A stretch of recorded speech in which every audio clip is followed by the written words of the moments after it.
We are live! What is up, guys? Welcome to our Henshin Hangout. Yeah. I'm here. My name's Darrel. We're here with Kelly. What's up? And we have a special guest, Surfer at Surfer, Danny from We the Geeks of East LA. How are you doing? Doing pretty well. Yeah? Doing really, really good. What about you? How's your weekend? Yeah, doing well. Doing well? All right. So, let's jump into it. There's not a whole lot of, Rider Sentai news. The Kyuranger movie is in theaters right now, but we're probably not going to see that until it gets subbed.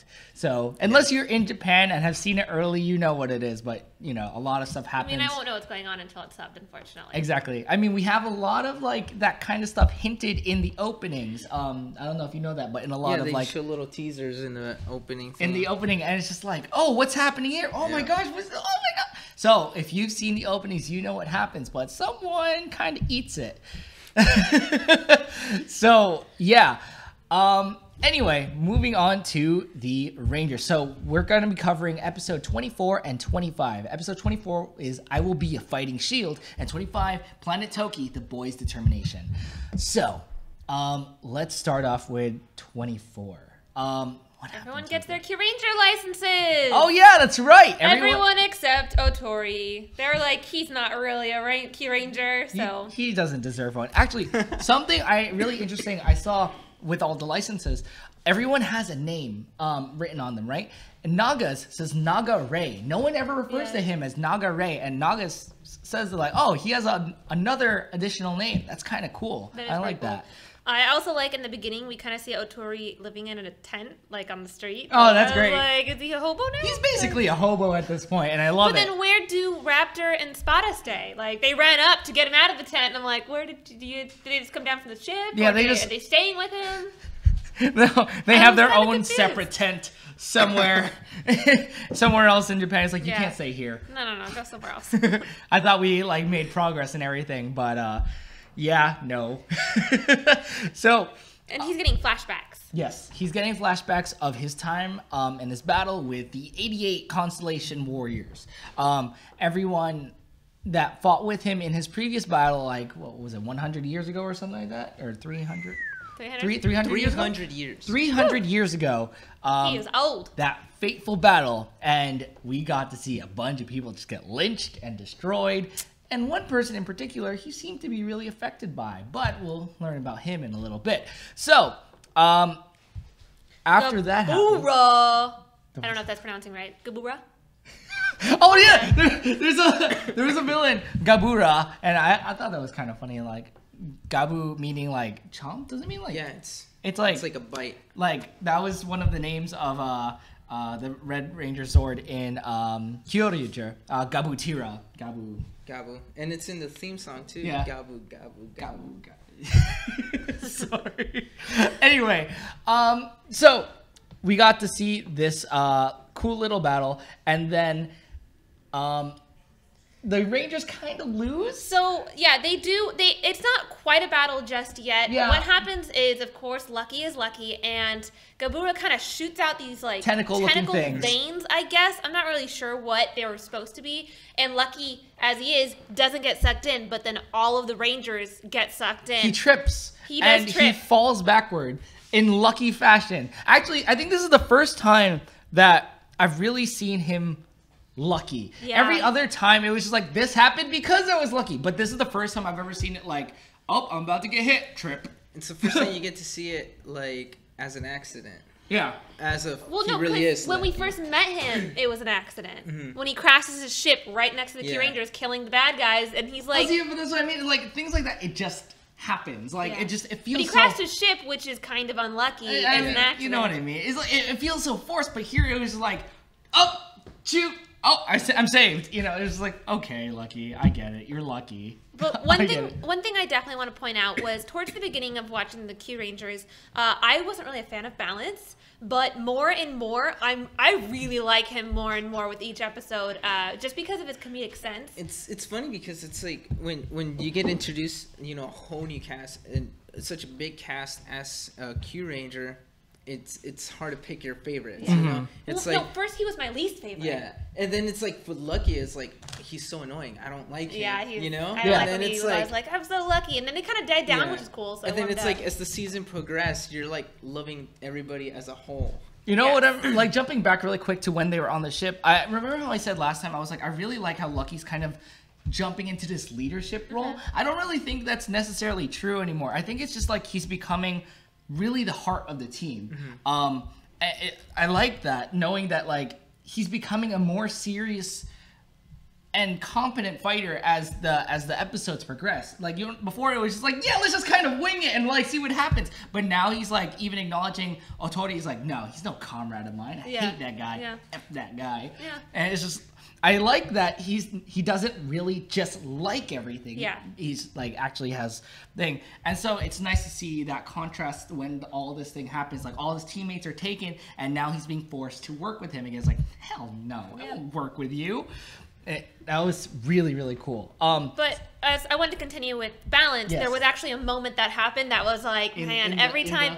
So like when he's in the bloodstream, and he was like, oh my goodness, I have low blood pressure. And he's like shrinking. And Champ's like, dude, we don't have blood pressure. And he's like, oh yeah. And he's like doing like a little river dance like inside the body. And I was like, what is he doing? Don't get excited. You're still in his body. But I just love how like bad stuff is happening and Balance continuously has like a positive attitude about everything. Brings the balance. Everything. Yeah, it's pretty good. The balance. JD doesn't approve. Jezzer doesn't approve He's back there. Oh, speaking of Jezzer, you might have been wondering, oh man, what's this cool thing? This is the Seiza Blaster. Oh, that's what that is. No, it's actually a communicator. Oh, okay. Yeah, it's a legacy. That's a pretty big legacy communicator from San Diego Comic-Con. Limited edition. 24 karat gold. Anyway, this is Jezzer's, and I'm wearing it because he's not on here right now. So yeah. It is pretty cool because it actually changes when you put the different Kyutamas inside of it, which I think is really rad. I wish I brought my pink Kyutama so we could. My orange one that Derek Kirby got for us is at home. Shishi. Anyway, moving on. So one thing that I find interesting was that next part we see Otori who wants to find Tenchu, and instead, Lucky wants to get the Kyurangers first. And so we're still kind of seeing a lot of this, like, conflict. Yes. And he even says, like, Otori even says, I don't need anyone who won't build a shield for me. And that's, like, another thing where I'm like, you're kind of a jerk. Like, you really don't appreciate that was your another friends. thing that, like, I'm starting, as the episodes progress with Otori, I like him, but I don't like him. And I understand the reason why he acts the way he does is that he's been through some crap, you know? Like, understandably so. I think it's also because, you know, since he's been through so much, he expects, you know, the soldiers to fall in for him. Yeah. You know? And that's exactly why. And, like I get it. What he experienced in the past, he's kind of expecting it now. Yeah. And I get it. I do. But you're still such a jerk. Like, bring it down, bro. Yeah. Like, there are clearly capable warriors standing right next to you and you can't even see them. You're asking them to be your shield. And, you know, then we have the quote of the episode, which is also the title, I want to be a shield that fights. Yes. Yes. Actually, I think that comes in later. But he basically implies that, like, now it's like, no, we're going to, like, save the rest of the Kyurangers right now. Yes. And we're also seeing that Otori is kind of getting all these flashbacks, and eventually we see this figure reappear, and we eventually learn that he's Cuervo. Cuervo from the Corvus system. Yes. Corvus, for anyone not, like, familiar with Japanese language, Corvus meaning crow. It's one of the constellations as well, and so understandably so, he's a crow-looking alien, and I like that. I think his design was really cool. Throwing in another like race. That was nice. It's like, just another race of like alien. It's like, oh, cool, more lore. And I love that. I love Kyuranger lore. And he's connecting him to Lucky, which is really cool. Like, he's kind of actually seeing Lucky as a friend finally, instead of like, why are you a ranger? Like, you shouldn't be here. Like, get out of here. He sees him in him. You know, like the personalities are almost one-to-one. It's like, I want to save the entire galaxy, and I want to fight alongside you. I will not be your shield. Yeah. And so that was really cool, Yeah. like seeing. But then we watch Cuervo basically get destroyed. Yeah. Just take a, what was it? I think it was an energy blast or was it a knife or something. Like he took some big hit. He and did. And he threw himself in front of Otori, which is probably why he kind of expects everyone else to do it. Mm-hmm. And just blew up. So we know now he's dead. I was actually talking to our producer about this, JD. It's like, I wonder if Cuervo is going to come back as a villain. I guess maybe technically he still could. Maybe he's Don Armage. Oh, he could be. I mean, I Maybe he's, wouldn't, like, I wouldn't rule it out. I JD, are wouldn't, you yeah. saying that there's no way? Oh, you're saying that there is a way. Yeah. I think agree. that'd be I really... think that's a good theory. I like that one. I think it's funny because it's like we have like such a strong character kind of just in there, and then he just dies, and I feel like that's such a but waste. wait, who was the one shooting at him when Cuervo threw himself in front of him? The previous Don Armage. Oh, so you think he's a new Don Armage? I think he's the new one. Oh, okay. All right. I think that might. Maybe, and that he really did defeat Don Armage, but there's a new one. there's a new one, Yeah, and that's why he's like, I just didn't defeat you. Took up the mantle. Yeah. And but maybe he's like, it wasn't intentional. Maybe he got brainwashed Mm-hmm. or something, and like, oh, he doesn't remember the past, and I don't know. I feel like there could be this whole thing, but Kyurangers never disappointed me with storytelling. So Yeah. so I'm really looking forward to see if he comes back at all. He does in the next episode, but that's another thing. That is another thing, because it's the next episode, which I really enjoyed. But before we still have to finish Before we this get to that, episode, yes. So coming back on those scenes, Otori kind of realizes that it affects him, and he realizes now that he's like, oh wow, Lucky really reminds me of this guy, and so now he actually comes to realization. No, like I won't let you guys fight for me, and that he's like no more sacrifices is specifically what he calls it. He kind of takes it the wrong way, and so Lucky, he oh, shut up. He he like, no, we're gonna fight with you, and as soon as he does that, Nope. yeah, And his sword, he just like. Boop. and then he henshins and just like Why did flies he have off. to take Lucky's Kyutama though? Right, because it was just like you could have taken dragons. I think He it's could have because used his own, but he just had to use Lucky's just to make a point. I that what I it don't was? know if he used his. I think he just took it for the sake of taking it, just so he Yeah, but he can't used follow. it. He stuck that one in his thing. Did he took he? his, and I'm pretty sure. JD, do you remember? Do you remember? I think he just kind of took it. Do you? No. Nope. My interpretation was that he used Lucky's Kyutama. That was my interpretation. I thought he like. That must have been just like a So let us weird know if cut. you guys remember what happened, or go back and watch it. Yeah. Comment below and let us know. That might have just been a weird editing cut because I think he just took it and then used his own to henshin. So I don't know. Well, And then that's when Lucky brings up, he's like, "No, I'm a shield who fights." Like, yes. So Otori goes into battle and he's acting reckless. And Lucky brings up a great point that I've been thinking forever since we learned that Otori lost his immortality. He can't keep fighting so recklessly. He's stuck in that way of fighting. Which is also why he's like, everyone needs to be my shield because I'm mortal, but everyone else is mortal Yeah, too. So. he's so stuck in that way of fighting. It's so hard to change a fighting style. No, like as someone who's like who fights, changing fighting styles is hard. And so it's like he just recklessly jumps into battle. Yeah. And so Lucky's like, you can't do that. You're not immortal anymore. Let me fight with you. Yeah. And so he comes to this realization. But Fine. They were still fighting about who was Yeah. fighting. So I don't think they really kind of resolved it. It was kind of like a It was like, begrudging. I'm the shield. No, I'm the shield. It was a begrudging. Yeah. Here, Yeah. I guess. Yeah. And so they go into battle, and while they're in battle, they're still fighting, but Yeah. they are taking names. They Yeah, are. they are. I mean, at least they're fighting well. That's all we care about, right? Yes. The choreography was great Population as is always. safe. Yeah. Everyone's safe. And then they who was it? Gabura. They blew up Gabura, and all the Kyurangers are now safe. Safe. But then the Vice Shogun is like, no. So it makes him grow. Yeah. And so we have Lucky and Otori get their Voyagers, and then they fly off into battle. And before everyone can follow, their Kyutama start glowing. They get sucked away from them too. Yes. So and their Kyutamas form the new mecha of this season, Kyutama Jin. Yes. What's your thoughts on this thing? It was cool, but I was kind of surprised that the didn't know Tamas this were was like coming. functioning without them. Yes. Because I thought that was like the whole point. Yeah. The whole point was all them to come together to form this like ultimate machine. Like teamwork is what created.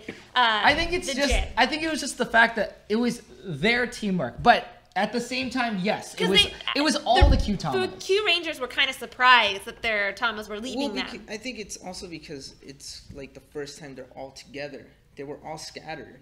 Yeah. Oh, well, I mean, yeah, there's that too. That but the episode when after Raptor makes more and sense. Spada were with Otori. Like, Oh, when that's scattered. right. Yeah, they were far away. I completely forgot. Like almost throughout this whole episode, Spada and Raptor are not with the rest of the team. They're off on a different planet. Were they? They were off on a different planet. Were they on the different? They were on Planet Toki already. I didn't even. I don't remember. Well, I'm getting myself confused now.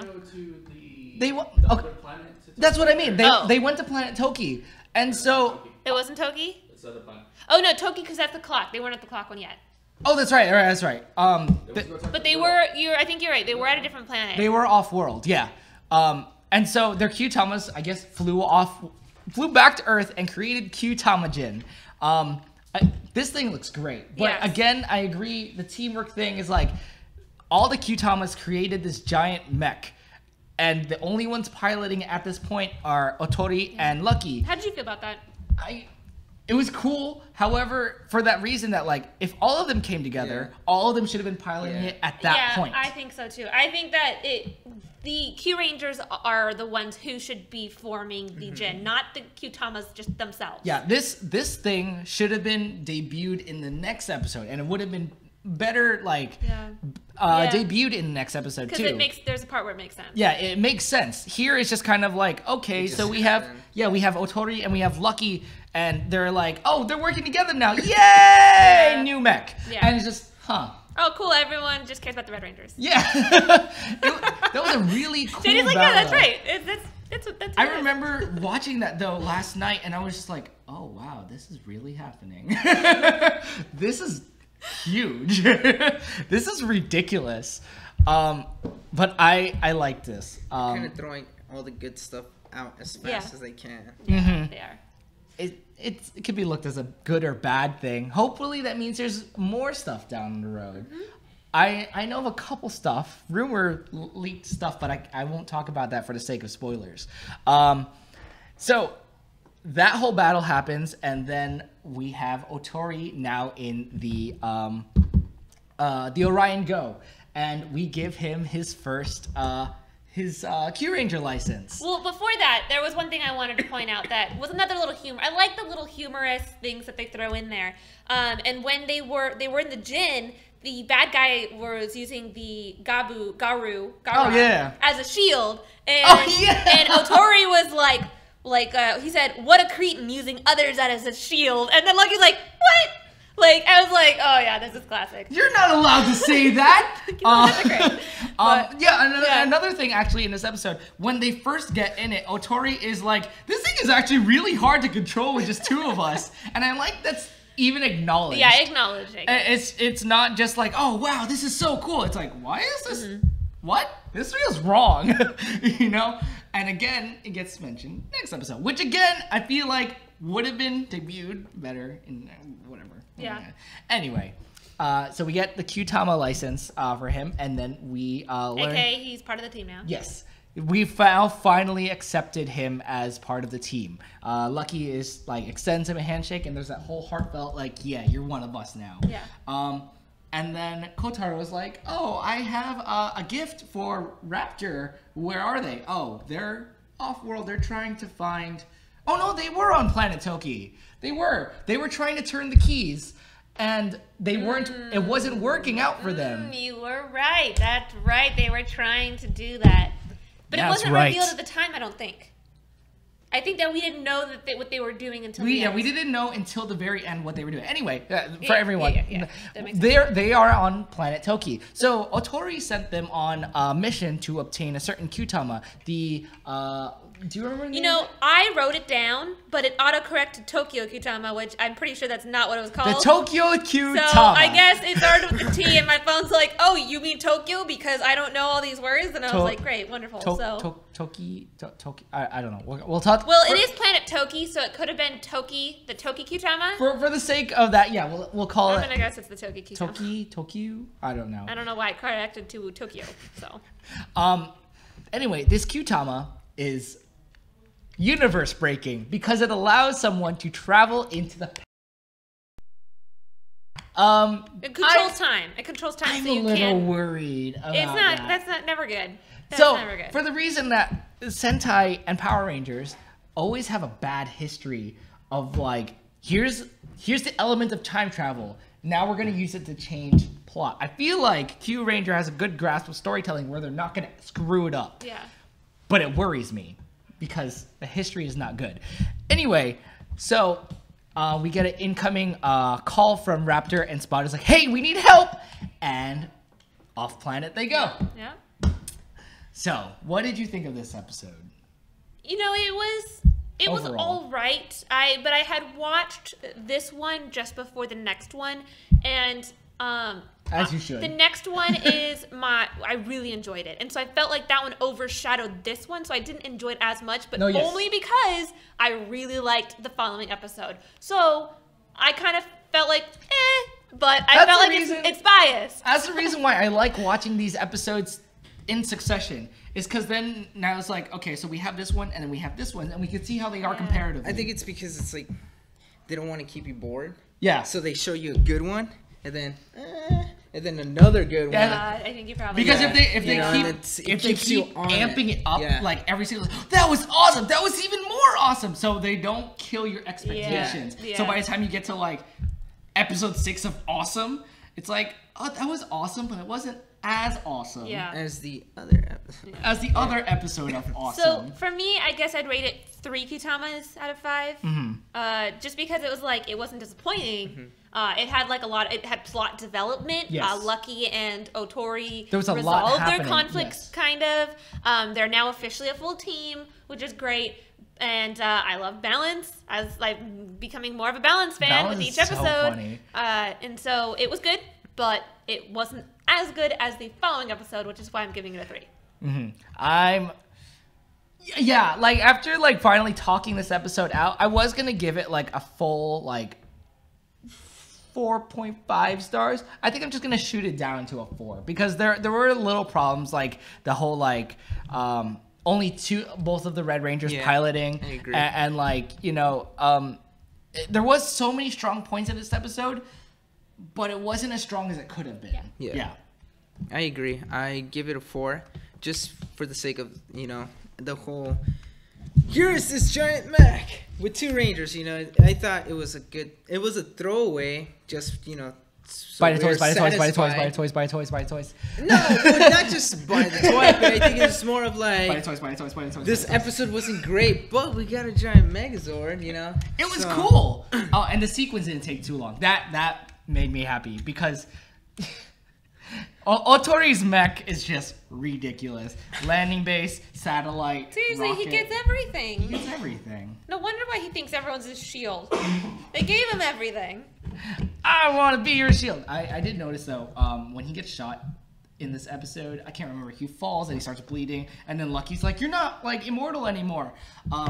His prop shield falls to the ground, and it's this really blocky looking shield, and it's really funny. And it was just like, that's all foam. It was just, I like when you can tell the difference between like actual metal, like stunt props, and like the actual like gimmick like things that they're using. For most cases, I think this is what they use in most all the scenes. I think they might have a foam version that they use for like flips and probably, you know, Yeah. when they fall down and they're You like don't so scratch they it, don't yeah, because these are expensive. Actually, I don't know how these are priced in Japan.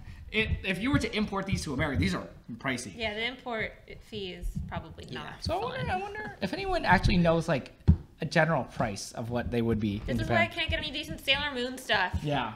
Just Once it importing gets here, stuff is they just like tack awful. on so much money. I just want things, guys. Why can't I just have things? I don't know. All right. Anyway, we're moving on to the next episode. Which I really enjoyed. This was one of the strongest episodes we've had. Great. It was a great episode. Episode 25. So far. Planet Toki, the boys' determination. Now, A boys' resolve. Boys' resolve. Well, I mean, it's the same word, basically. Why would they have both of them in the dictionary then? Sin. I disagree. English is important. I disagree to disagree. Anyway, the thing I really liked about this episode, it's very Kotaro-centric, and I love Kotaro. Yeah, we haven't seen him much. We haven't seen him a lot since he came back from the Rebellion HQ. They kept leaving him on the ship. The most spotlight we really had was the whole Stinger incident, and Scorpio thing. But isn't that when he kind of joined the team too? So that was kind of like, it wasn't really his standalone. It was kind of more of like an introduction. No, he'd already. He came back. Yeah, so he was there. He joined the team. He left for training, and then came back. Okay. And then he did all the needlework. Oh no, he made the Stinger plushie that you can now buy online and in stores and stuff like that. I think I've seen a Hammy plushie. Yeah, there was one there. I think I've seen a Hammy plushie. See, Japan has girl-like products. Yeah. What the heck, USA? Yeah. What the heck, USA? What? We realized that they make these Ninja Steel fidget spinners, but they only make the colors of the male Rangers. There's also a Gold Ranger one. Yeah, Gold Ranger and then the male. No white, no pink. What's up with that? How come Japan can do it? Yeah, I'm looking at you, Japan. Anyway, so episode starts off. We get another brief cut back. Hey, so this Kyutama can turn back time. Yeah. We need to head to this planet, and then we cut to Spada and Raptor, basically getting their butts handed to them. Yeah.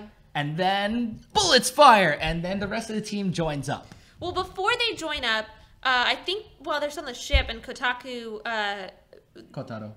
thank you. Kotaku is this other site we have that we use for all of our Japanese names. But before he was like, he realizes that this Tama exists, and he's kind of like, I want to go back in time and see my mom. So we kind of learned that he's got this backstory where there was this we learned that his mother died in childbirth, giving birth to his little brother. That's right. So we know going onto this planet that Kotaro has these emotions. There was this. So it can be expected that we'll most likely see his mother at some point. During this scene, when he's talking to Stinger about it, Stinger questions him, why? Is there someone that you would like to see? And there's so much emotion on his face. And it's just, these last couple episodes with Scorpio and Stinger have just proven how good of an actor this guy really is. And just seeing that angst again, it's like, who do you want to see? It's like, who do you want to see, sir? Yeah. Do you want to see your brother again? And it's really nice to see that. And then getting him to relate to Kotaro, it's like, oh, you have a lost family member as well? Yeah, I get you, bro. Yeah. So there's a connection, which is nice. I do feel like Stinger's kind of his guardian. That's his big bro. His self-appointed older brother. Yeah. Because I think that's what he calls him during Aniki. Yeah. He calls him Aniki. And I love that whole dynamic of he's the Aniki to him, and then Champ is his Aibo, which is his partner. Yeah. And it's just there's this whole cool trio of thing. I love that. It's so cool. Oh man, I love this show. Anyway, so drop down to planet, we swoop in and save Spada and Raptor, and then we explain the whole gist of it. So the reason why we're having so much trouble on this planet is because there's 12 different keys all around this clock-shaped planet. Yeah. Toki, they made a little thing also. It's as the name suggests, it's a clock-shaped planet. And I was like, okay, so Toki must mean something about clocks. Yeah, I think so. So, yeah, it's a clock-shaped planet. There's 12 keys everywhere. And Lucky goes, oh, what do you know? We have 12 of us right here. Yeah. Let's do this. So they all go off, and turns out... they'll have to be turned in a 30-minute increment Oh, yeah. Coincidentally, like, time of the episode. And that's why Spada and Raptor could not do it themselves. Yes. Because they couldn't get to all the keys in time. Exactly. I feel like for someone called the Speed Star, you should be able to do that. Anyway, but I digress. Whatever. It gives us more character development. They all have to face some sort of personal memory in order to turn these keys. And so the first ones, well, Spada is the only one that didn't really have to face a personal memory. He didn't really. He got ambushed. He's not the only one, but we'll get to that later. Oh, yeah, that's right. Whew.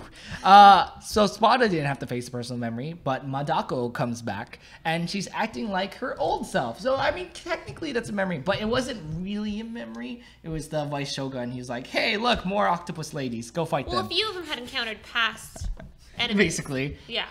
And then... Coincidentally. They just wanted to reuse those costumes a bit. And then we had Lucky fight one of the old... monsters. I don't quite remember. I don't remember what he. I remember the villain, but I don't remember what he did to Yeah. Lucky, if there was any significance. Yeah. Same with Hemi. Hers was just like a standard villain, and I was like, all right, okay. But then we have Stinger confronting his brother. Garu.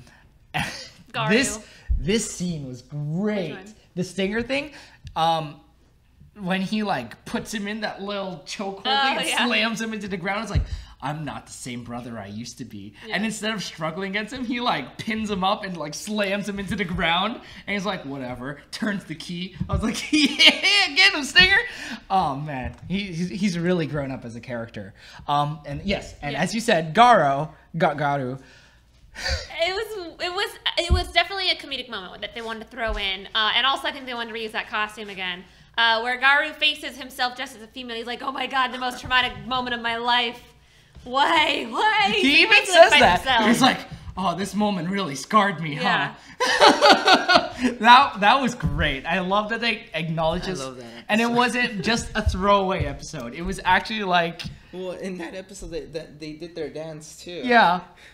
And then we get another moment that makes me like Balance even more, where he walks up and he's like, "Oh, Naga, I need to be you," and they do like a little like high five, like they're like They do this like I yeah, don't know, exactly. like something. And I'm like, Hey, wow, man. this was easy. Yeah, that was awesome. Turns He's key. like, "I knew it'd be you, Naga." Turn. And then we get Naga. And then we get Naga. And this kind of trails into the next episode Yeah. because we were previewed with it. Unfortunately enough. I mean, so- they build it up. You can tell that Yeah. they're going to continue the story. So Naga doesn't have anyone confronting him No one. Yeah, Balance is like, "Did you see me? Because I saw you." And he's like, "I didn't see anything." because he has no memories really. Yeah. And that really sucks, knowing that like here's a guy that he's met all these people. He has all these. He's devoid of emotions, and he's fighting to save the galaxy. But he doesn't have a single like memory or emotion that would pop up to him in this moment. Like something that was significant enough to excite or traumatize him. Yeah, and But that's that's the other thing too. That He doesn't sucks. know emotion. Yeah.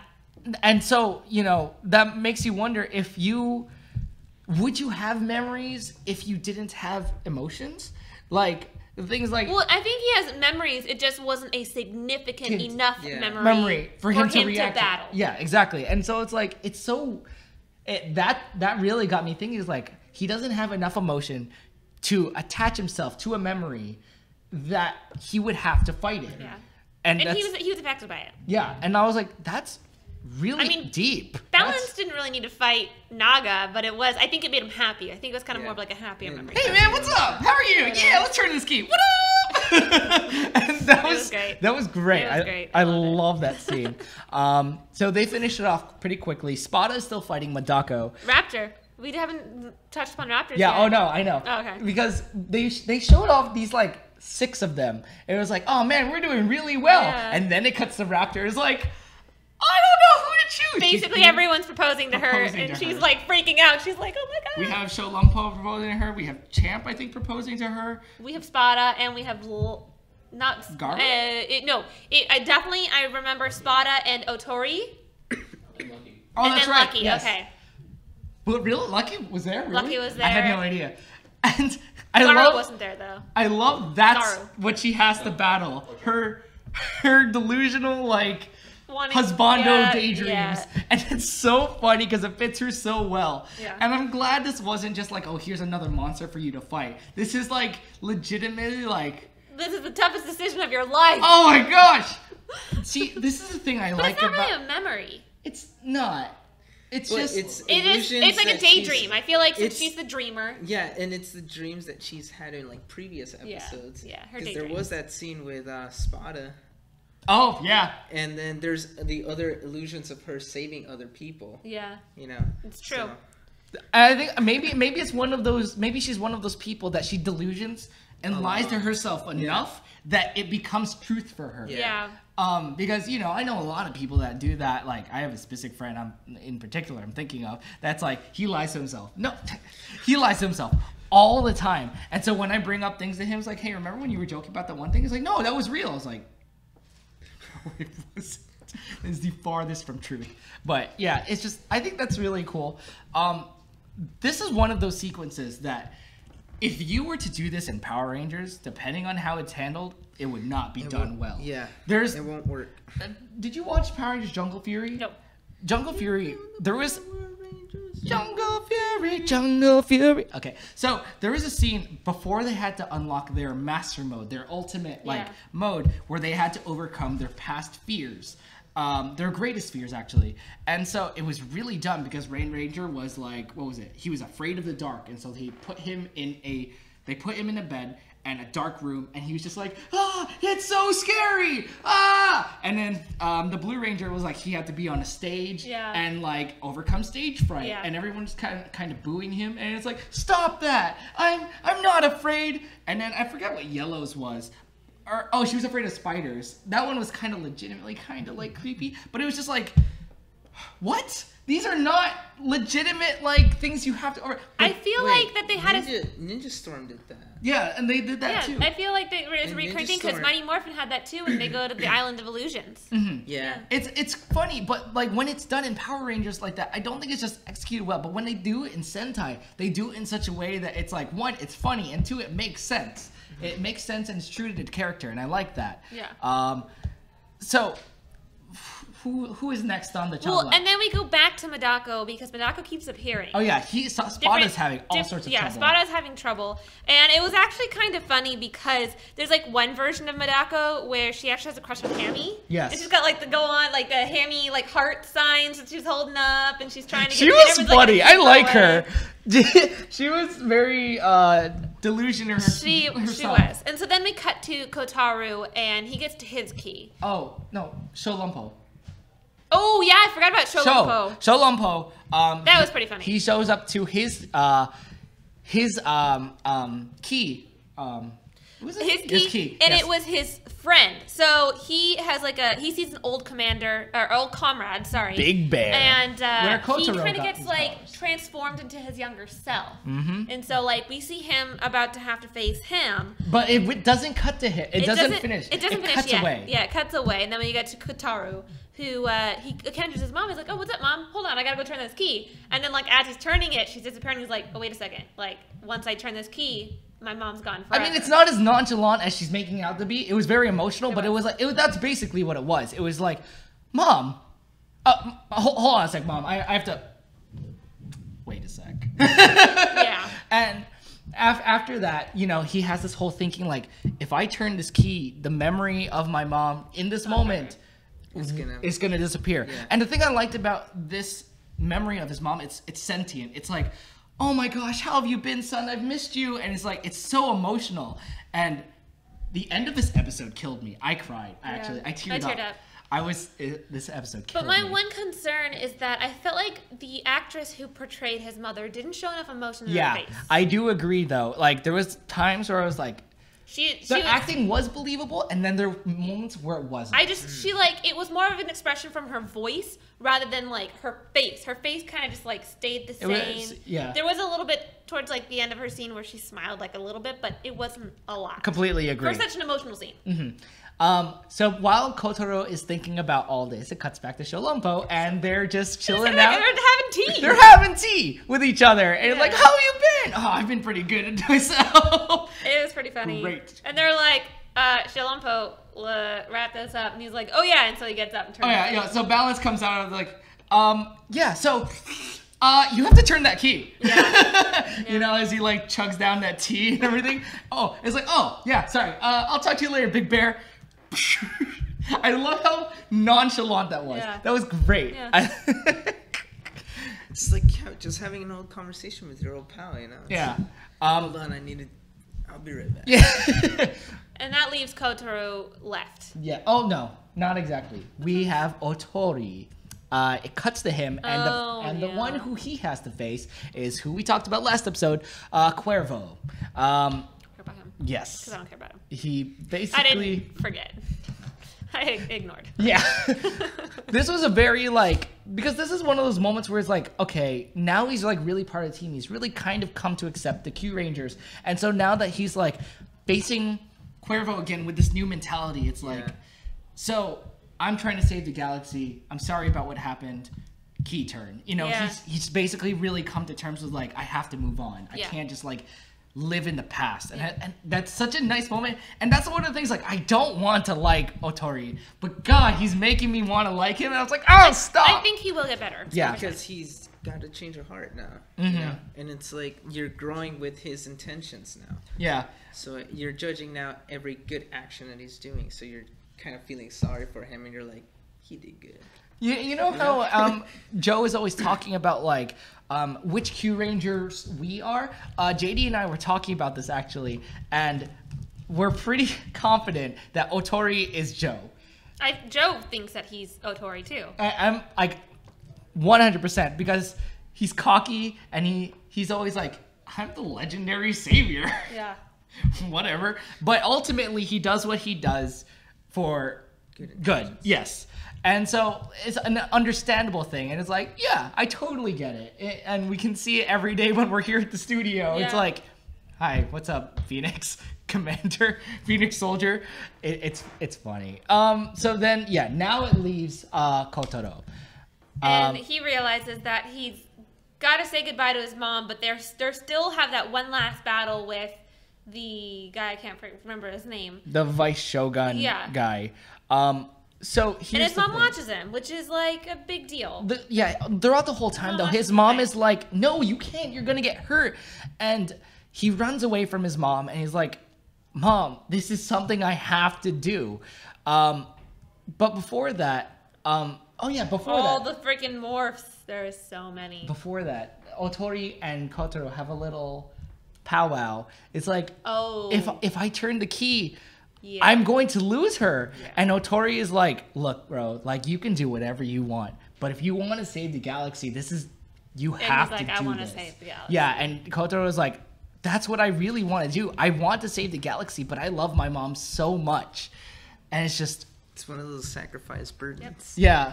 And the fact is like, I understand, you know, she's not even real, but just the fact that you have to like do this in order to save the galaxy, you have to make the choice to get rid of your own mom just to like save everyone. Yeah. That's a lot. That's, whew. Well, I mean, he's got to say goodbye eventually. Yeah. So before that, it's like the mirror said, you can't just waste away in front of it. Yeah.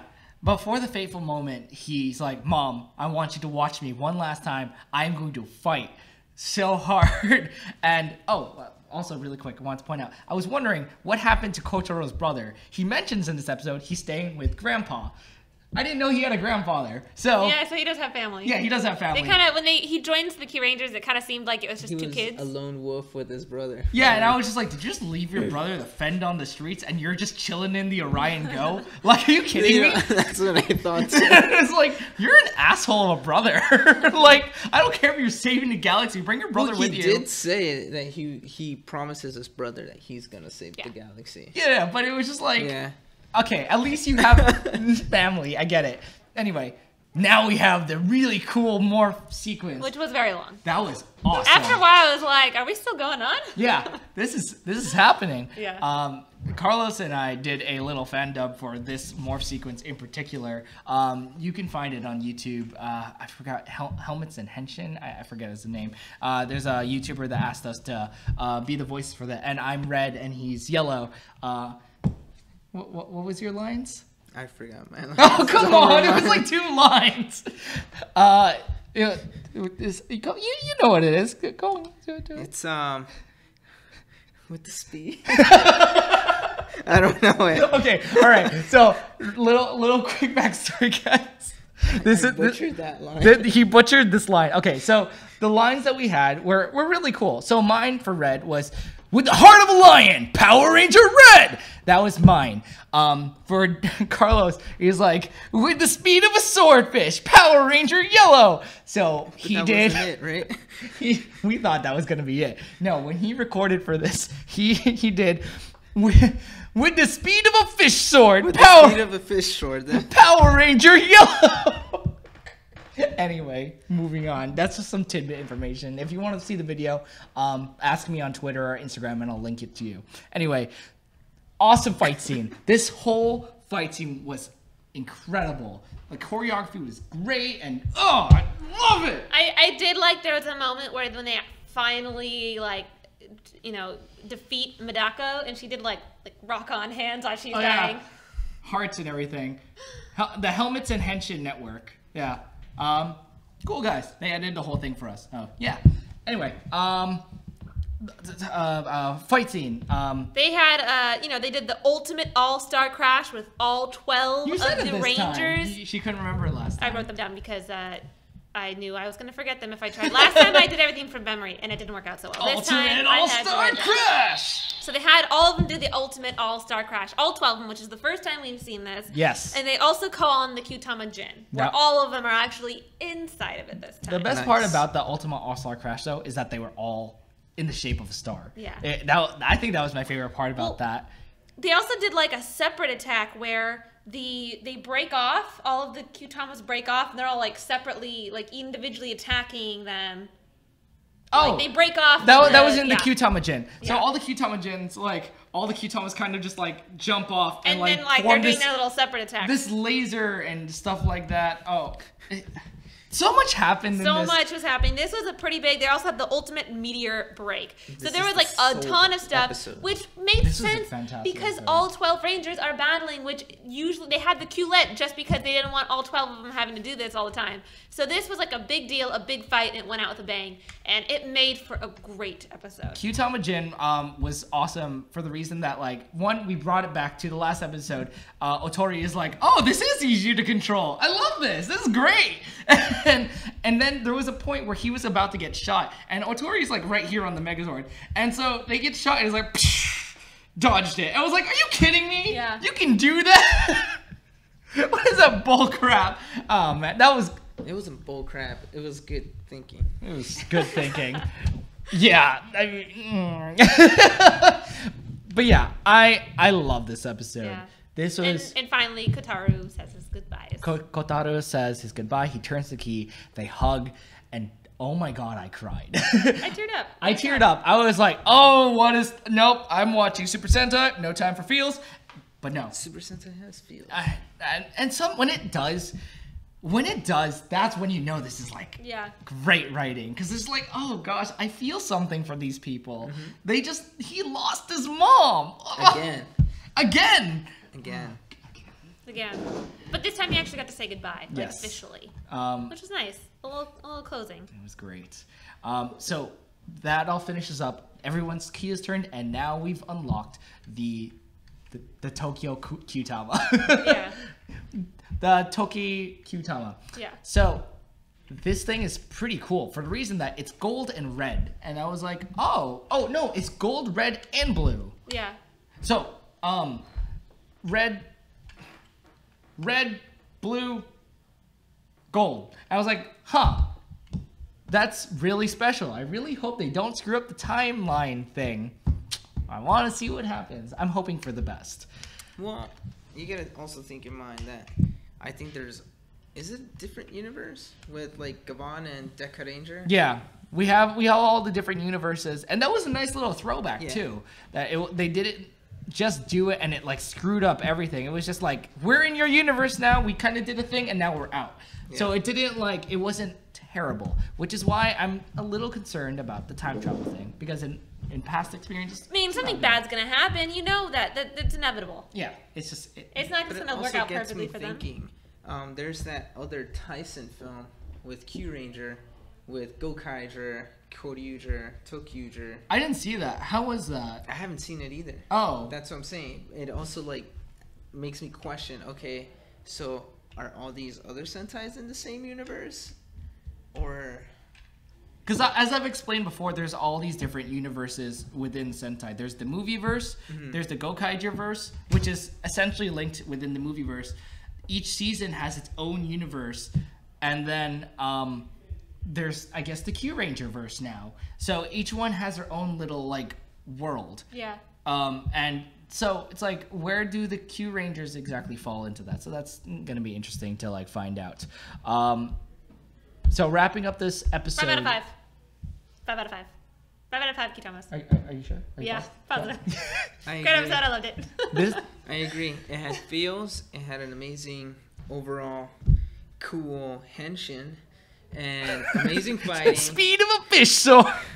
Hashtag fish Amazing sword. Zord, and it had all the good things. I already counted 5. Yeah. That's how good. Yeah, 5 out of 5, definitely. 5 out of 5. I loved this episode. It was fantastic. It was great.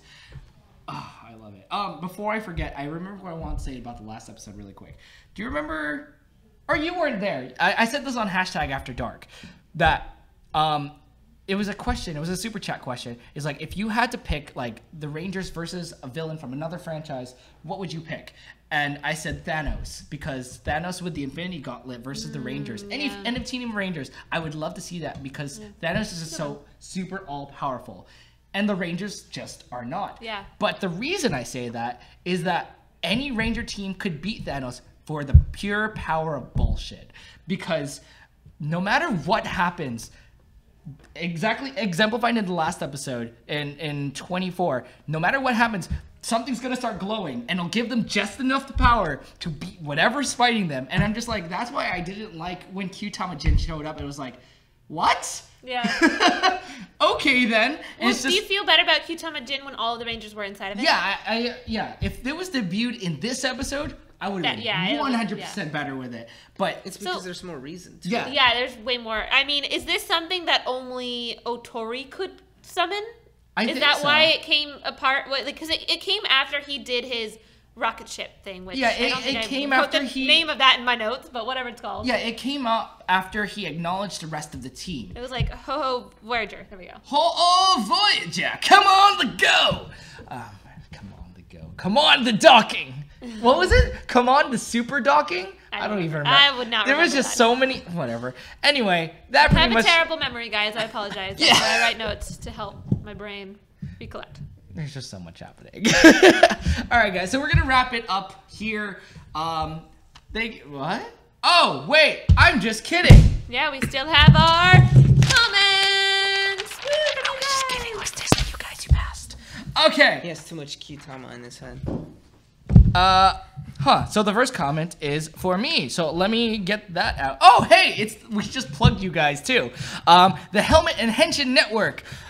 What's up, Darrel, my Red Ranger? I definitely recommend Kelly check out Gokaiger to get her caught up with some of the differences between Sentai and Power Ranger seasons. And my favorite writer is Gaim, so I'm just gonna recommend that one. I'm gonna agree with that. I Gaim really hope that you put them fantastic. up on your drive.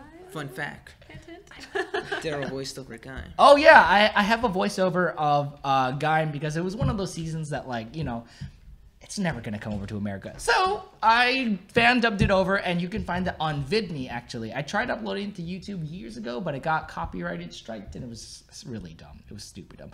But if you want to find it, it's on VidMe. Good video, guys. Catch you on the flip side. But Gaim, I highly recommend Yeah? it. It's so good. All right, Hey, you can go next. go Me? Okay. Ryan Super 04 Steel Speed Thomas. faster. No. Great Henshin Hangouts, Kelly. Bohart and Darrel J. Delphin. Great show. Love it always. Like I said before, I will never stop watching you. Still, I'm going. I think it's Till. Till I'm gone. Till I'm gone from this world. True fan. You guys are my brothers and sister. Hashtag show. I hope someday I will get to meet all of you. You will. You guys rock. Keep up the great work. Always love the live streams. My faves. From Ryan Errol Thomas. I didn't know his middle name was Darrel. Thank you, bro. He still has one more thing. Oh, yeah. Hey, Darrel J. Delphin. Have you ever seen Kamen Rider Dragon Knights, the US one? Just want to know if you have seen it. Kelly Bohart, you should check out Shinkenja. Love you guys. My family forever, like brothers and sisters. Thank you for the recommendation. Yes, Shinkenja is fantastic. Kamen Rider Dragon Knight, yes, I have seen. I haven't seen all of it, though. Fun fact, so I used to do these stunt classes, and there was this one guy, that my teacher in the class, that like was super familiar, and I was like, I would look at him, I was like, where have I seen you before? And so he would teach us all these cool things, and there was this one drill that he did where he like flipped me over on my back, and it was like, oh my god, and he like completely destroyed me. I went home that night and I looked him up. He's Kamen Rider Wing Knight in the USA version, and I was like, I got my butt handed to me by a Kamen Rider. That's awesome. So yes, I have seen it and I want to finish it. And if he's any like testament to that, the stunts should be amazing. So I really want to watch that. All right. Next up, Jalen Glover. He says, what's happening, guys? To me, this episode was a little difficult for me to understand. That is true because last week, Joe could not make it, and we did not write notes, so it was all us trying our best to remember what happened. So I apologize for that, which is why this time I made sure to write notes down. But if you want to see Darrel and me struggle to remember every detail that happened, check out our last episode. The last episode. It's quite amusing. I'm gonna check that out. Because the last episode was just like, everything was just, it was so similar. It wasn't one of those episodes that really stood out. Neither one of them. So it was definitely. It was 2 episodes. And it was a character we didn't care for. No, it wasn't a filler. It was these 2 episodes. Otori, whatever his name is. Yeah, it was so Otori-centric that both of these both episodes. of them felt like the same episode. Yeah, it felt like an hour-long episode. It was and great. He and I, neither of us really cared for Otori, so and I couldn't remember the name of anything because I didn't write my remember notes. in that stream I kept calling him Otsugi Tsurugi or something because I couldn't remember his name. It's Otori. It's Sorry. Otori.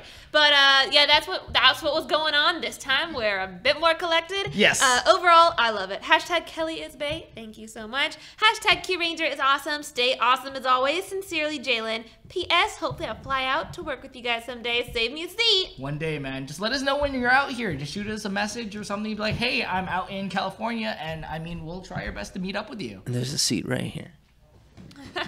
It's not in frame, but it's there. It's there. It's waiting for Imagine you. it. All right. Apollo Thunderflame.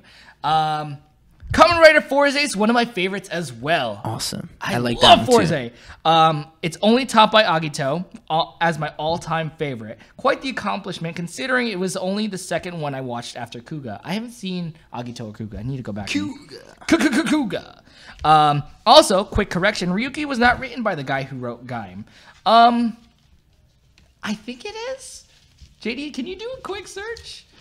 But I'm like pretty positive it was. I could be wrong. But Gen Otobuchi, the guy that wrote Kamen Rider Gaim, also wrote Madoka Magica, and so by that I believe it's the same writer. But you know, if that's a correction, I got you.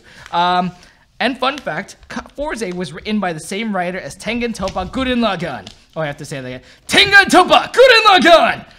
That robot anime with all the drills. It's my favorite anime of all time. Fun fact, it's Darrel's favorite anime. He's recommended it to me like 5 times. Love the anime to death. I think the first stream I ever had with Ernie,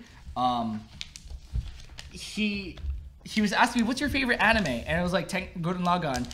And he was like, oh my god, that last speech in the last episode was my favorite. And I was like, oh, I know it by heart. And I did it for him. And he like lost his shit. It was great. But yeah, that is it for our... I tried to quickly make an airplane, but it failed, so that didn't work. I don't even know what I did. Are we making rockets? Well, it kind of flew. That one kind of flew. But I didn't know what I was doing. Oh. But that basically wraps up this week's episode of Henshin Hangouts. Henshin! Along with our special guest. Henshin. Oh yeah! There's Andy Echo that's in the room, I guess. Sorry, it's a song. There's a song on YouTube and Instagram. It's like Henshin, Henshin, Henshin, Henshin. It's just this person took everyone saying Henshin and just made it into a song. It's so funny. I showed it to him the first time the other day. Anyway, yeah, thank you guys so much for watching our Henshin Hangout. Carlos, where can we find you? You guys can find me on YouTube, on youtube.com/surfratsurfer. Whoa, you're Surfrat Surfer? Yes, I don't surf though. I surf the web. That's still surfing, in a way, in a sense. Huh. I've never thought of it like that. I was surfing the web and I wiped out. That's a quote from Digimon the movie. Yeah. All right, here's my flying I don't ship. watch Digimon. That's a flew. boat. Boats? Boats can't fly. Oh, I Boats can see It's a flying ship. The Argo ship can fly. that. Go Kaigallian flies. Your hat's messed up. The Go Kaigallian flies, yeah.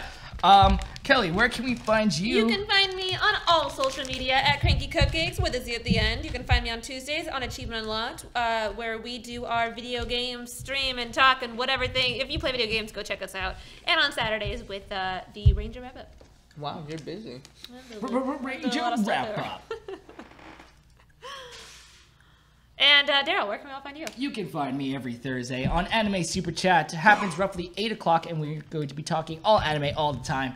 Just different stuff all the time. I love anime. Anime is my thing, as well as Ranger. So if you guys want to see me gush about anime, that's the place to do it. And if you want to find me on the social media verse, you can find me at Darrel J. Delphin on Instagram, Twitter, and Facebook. Yes.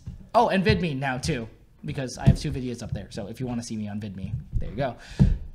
So yeah, that is basically it for our Henshin Hangout. Thank you guys so much for watching. Be sure to hit that subscribe button to stay up to date with everything trending in geek pop culture.